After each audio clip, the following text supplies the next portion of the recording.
Doutor Marcílio Penacchione, advogado, aqui dos Sindicatos Metalúrgicos de Guarulhos e região. Doutor Marcílio, os metalúrgicos de São Paulo, ligados à Força Sindical, estão em plena campanha salarial. E além da questão do reajuste salarial, de preferência com aumento, sempre, há um item muito importante que é a questão dos direitos conquistados pelos trabalhadores através das convenções coletivas. Eu lhe faço uma pergunta: qual é a importância real da convenção coletiva para a categoria metalúrgica?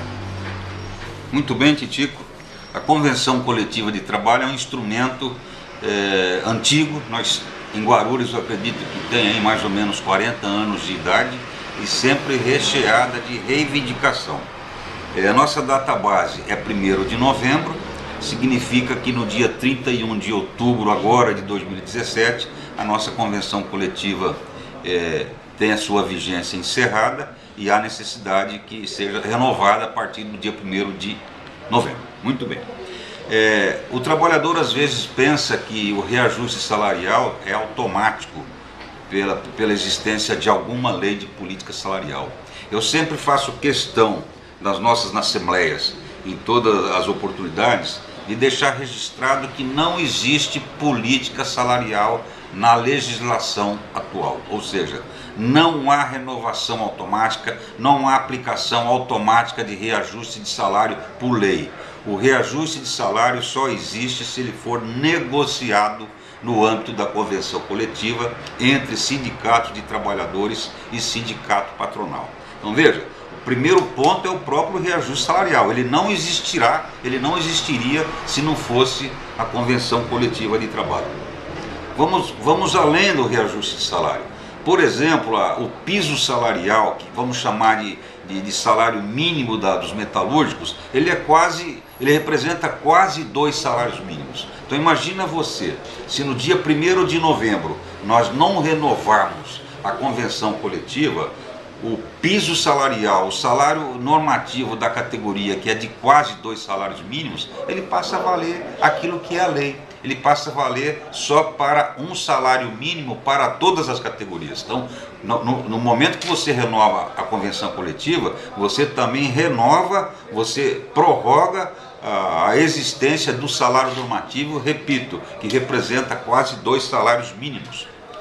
Muitas garantias de emprego, Titico, foram conquistadas também ao longo dos anos na nossa convenção coletiva. Eu chamo atenção, por exemplo, para aquele trabalhador que se encontra em vias de aposentadoria. O que a lei prevê para o empregado em vias de aposentadoria em termos de estabilidade? Absolutamente nada. O trabalhador que faltar, por exemplo, um ano e meio para se aposentar, se for aplicar só a CLT, ele não tem estabilidade nenhuma. De forma contrária, na nossa convenção coletiva, um metalúrgico que tenha, por exemplo, 10 anos de casa e que lhe faltar um ano e meio para se aposentar, ele entra num período onde ele não pode mais ser demitido. Ou seja, a empresa é obrigada a aguardar que ele conclua esse prazo de 18 meses, receba salário, contribua para a Previdência, para só depois promover a rescisão de contrato. Também nós chamamos a atenção, que também é uma conquista da nossa convenção coletiva, o empregado acidentado. Vamos comparar com a lei e vamos comparar com a convenção coletiva. Que, aliás, houve um caso aqui na Komatsu, né, doutor Inero, já? Tivemos, inclusive, um acidente com óbito. O empregado que se acidenta, e se ele se afastar pela Previdência Social, a lei garante 1 ano de garantia de emprego a partir do momento que ele recebe a alta previdenciária. A norma coletiva, ela teve uma conquista fabulosa. O empregado acidentado, se ele preencher determinados requisitos, a partir do momento que ele receber a alta, ele terá estabilidade no emprego, preste atenção, até o dia que ele adquirir tempo necessário para se aposentar. Significa, Titico, que uma pessoa, por exemplo, com 30 anos de idade e que hipoteticamente falte 25 anos para se aposentar e sofreu um acidente de trabalho, a empresa terá que protegê-lo e manter a garantia de emprego nesses 25 anos. Só depois de aposentado é que ele poderá se aposentar. Uma outra cláusula importante, é bom frisar que nós temos quase 100 cláusulas. Nós perderíamos um dia todo para falarmos dessas 100 cláusulas. Estou falando de 5 ou 6 que eu reputo as mais importantes. O portador de doença profissional que se afastar pela Previdência Social, ele também teria só 12 meses de estabilidade. A nossa convenção conseguiu ampliar, através de nossas conquistas, uma estabilidade para 33 meses. Uma outra coisa que parece muito simples, que é o adiantamento salarial, a lei obriga o empregador a pagar salário uma vez por mês. Já a nossa convenção estabeleceu a obrigatoriedade do empregador conceder um adiantamento salarial até o dia 20. Então, se não fosse a convenção coletiva, o trabalhador não receberia 2 vezes, receberia apenas uma vez.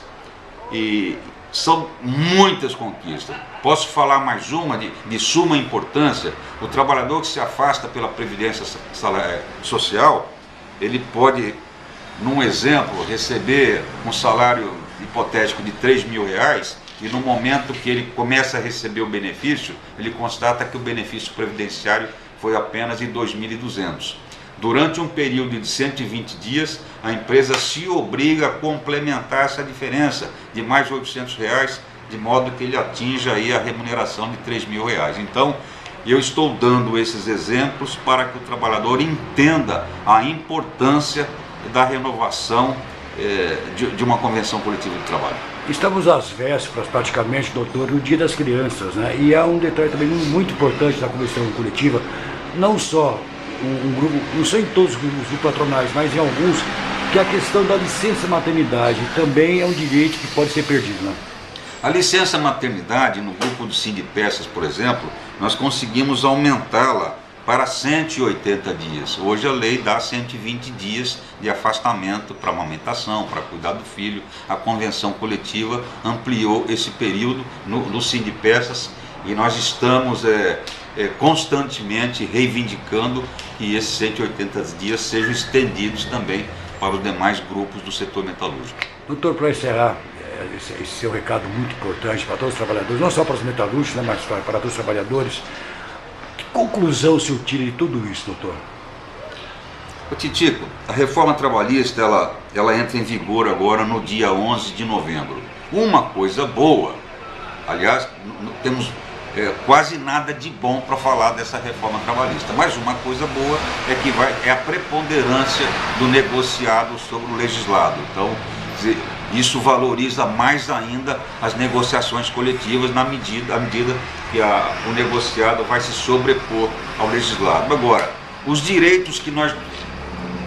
Quando a gente fala que a convenção coletiva é muito importante porque ela conquista algo além da CLT, dá a impressão que nós estamos desprezando a CLT. De modo nenhuma. A CLT ainda é um instrumento que garante para todas as categorias nacionais direitos que vêm desde 1943. A reforma trabalhista destruiu grande parte desses direitos. Então, o que vai acontecer, já que prevalece o negociado sobre o legislado, daqui por diante nós teremos que avançar muito mais e tentar ampliar nossas conquistas para fazer com que as convenções busquem essas diferenças, essas coisas perdidas com a destruição da CLT. Para encerrar, doutor, o senhor com a sua experiência, a sua vasta experiência na justiça trabalhista e experiência de vida também, que recado o senhor daria para o trabalhador, doutor? Titico, o trabalhador, mais do que nunca, ele precisa estar vinculado ao sindicato, ele precisa prestigiar o sindicato. E como você prestigia o sindicato? Vindo nas assembleias e se associando ao sindicato. Quanto mais forte for o seu sindicato, maior vai ser o poder de barganha, maior vai ser o poder de negociação junto com o setor patronal.